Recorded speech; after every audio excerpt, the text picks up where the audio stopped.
Many of us have genius within us. We have ideas that we use it for the company. We put in long hours, 60, 70 hours a week for the company store. We'll break our backs for the company. But when it comes to us, when it comes to using our genius in our own behalf, taking a chance with our own creativeness, acting on our own dreams and ideas, somewhere along the line we get paralyzed. We find some reason not to do it.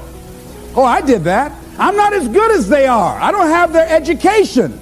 I felt inferior because I never had a college education. So I felt inferior. I thought people with college education were the most intelligent people in the world. And I felt inferior and intimidated by them. So I wouldn't want to speak before people that had more education than I did. What? Come on, Les, you can do that. Oh, no, I can't. Les, you're a good speaker, man. You can just communicate with people, period.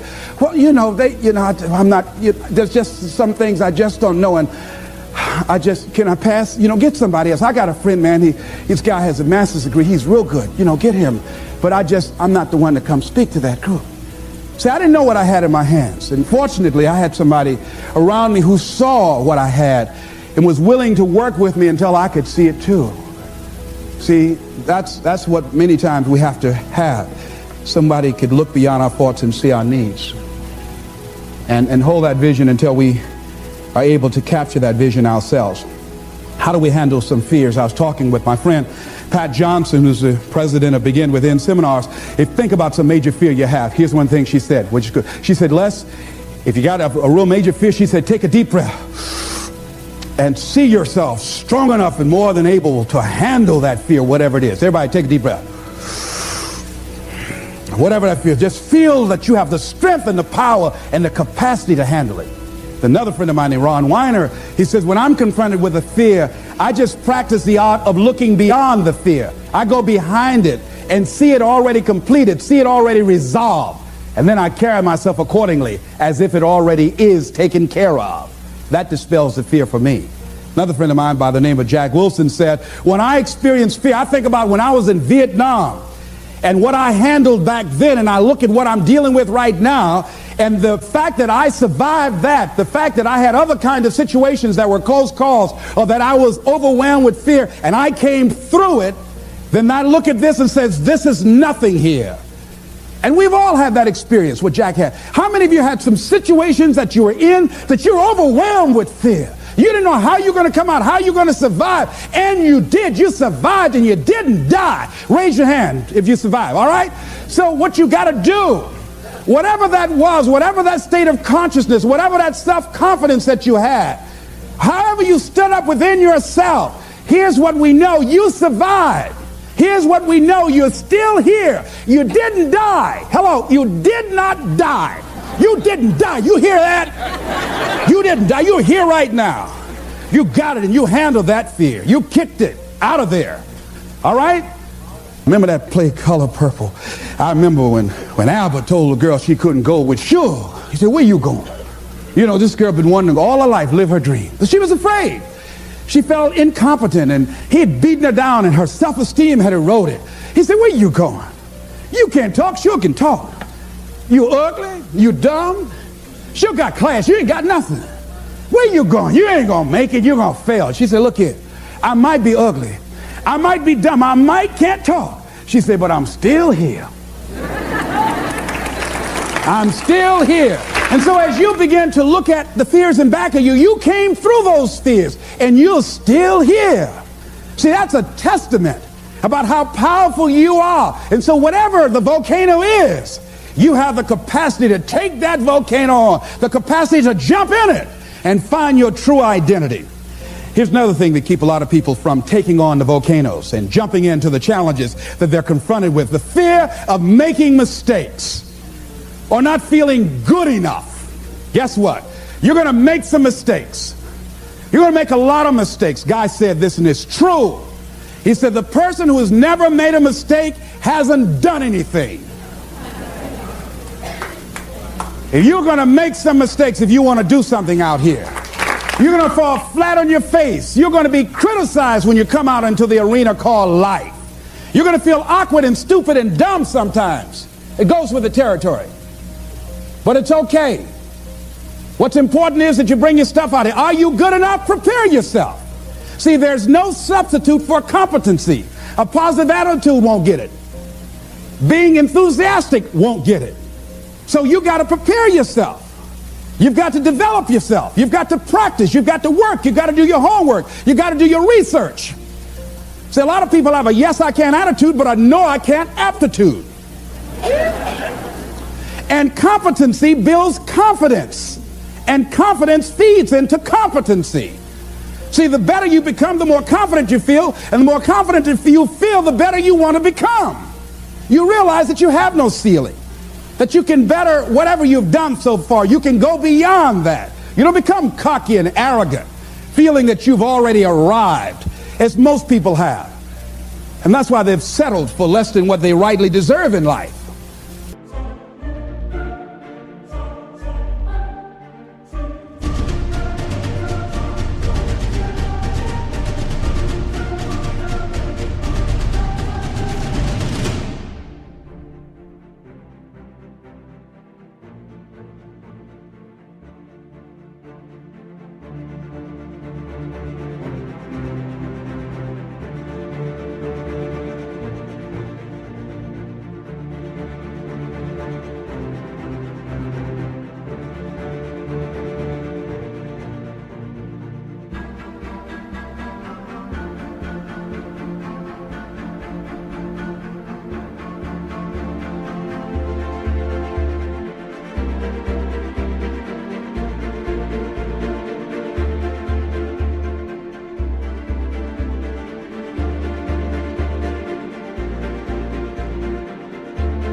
Because they feel they have arrived, and they say, well, I can rest now. I can rest on my laurels now. I've made it. No. As long as you're breathing, you've got some more work to do. There's something else for you to achieve. The publisher of USA Today said that unless you've made some major mistakes in life, you haven't started living yet. So a lot of people, if you've never made any major blunders, made some major mistakes, lost some serious money, taken some serious risk, you haven't started living yet. You don't call that living. Not rocking the boat, going through life quietly, tiptoeing safely to an early grave. No. You got to take some chances. You want to bring some adventure to your life. Repeat after me, please. I will develop.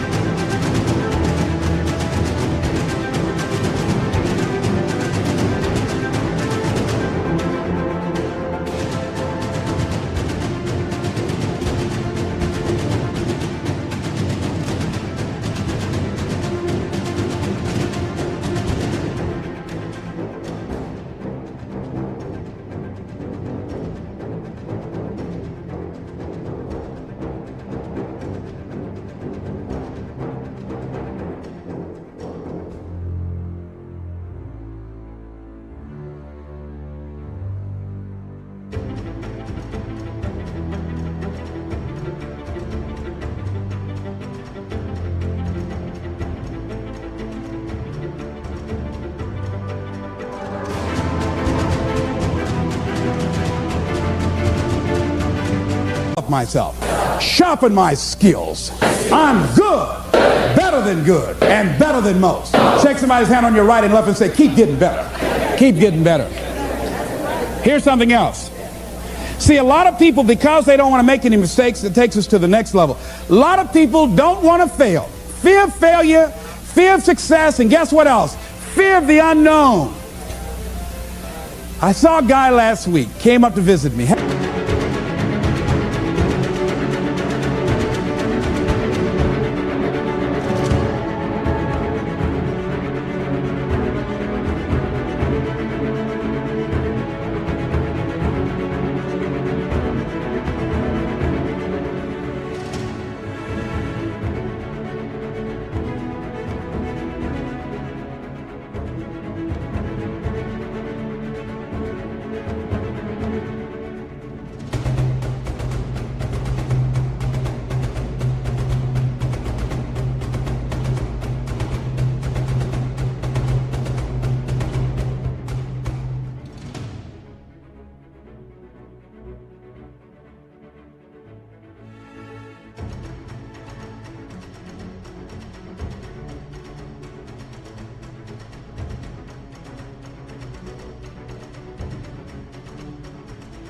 Haven't seen him for years. Bob Boyd from Columbus, Ohio. Bob Boyd introduced me to motivational tapes.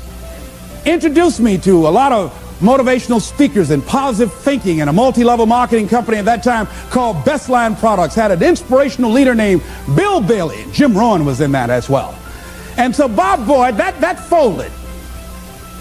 But here's what about Bob Boyd. Why I was interested in seeing Bob last week that drove up from Columbus. Bob Boyd, that I know has been involved, personally I know, and I've been involved in business deals with him. Bob has had at least 30 failures that I know. 30 business failures since I've known him, since 1972. Incredible. So I wanted to hear this deal that Bob was bringing me. Les, I've got to talk to you. So he came in the traditional Bob Boyd fashion. Hello, Les, how you doing? I said, fine.